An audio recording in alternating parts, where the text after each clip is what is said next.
मैंने नमस्कार। वर्तमान सुभद्रा योजना फॉर्म पूरण पर किपरि आमे अप्लाई करबा एवं कोठी की जिबा नुआ अपडेट वर्तमान समय पई पळे आसीची।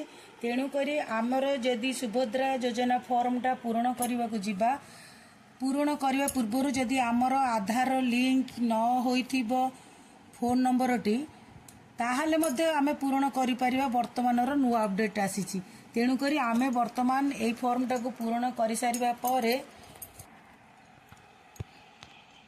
जेहेतु आमे वर्तमान सुभद्रा फॉर्म टी पूरण कर देचे। मनकर ये आधार नंबर टी आधार संयुक्त मोबाइल नंबर नुहे न होइतिले मध्य आमे आधार सेंटर मानकरे बा आधार कार्य जेउठु होची सेठी बहुत प्रकार गहली होची। तेणु करी वर्तमान आमको आमर जेहेतु आमे जणे अंगनवाड़ी कर्मी तेणु करी आमको मध्य गोटे वार्ता आसीची समस्त को जणेबा को कि समस्त को आमको जणेबा वार्ताटी आसीची। जो से वार्ताटी होची आधार एक मोबाइल नंबर सहित लिंक जदि होई नथिबो ताहले मध्य मुह किंबा टिपर प्रिंट स्कानिंग माध्यम रे आधार प्रमाणीकरण करा जाय पारिबो।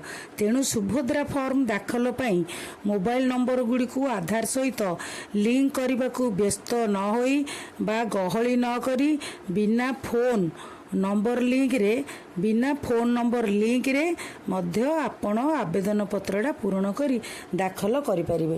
तेणु करी आमे माने आधार केंद्र मानकरे फोन नंबर लिंक पई लंबा धाड़ी रे न ठिया होई आमे भल भाव बा निर्भुल भाव फॉर्म टी पूर्ण करी सीएससी सेंटर बा मो जनसेवा केंद्र रे जाई आमे फॉर्म टी दाखल करि परिबा। रहुची धन्यवाद नमस्कार।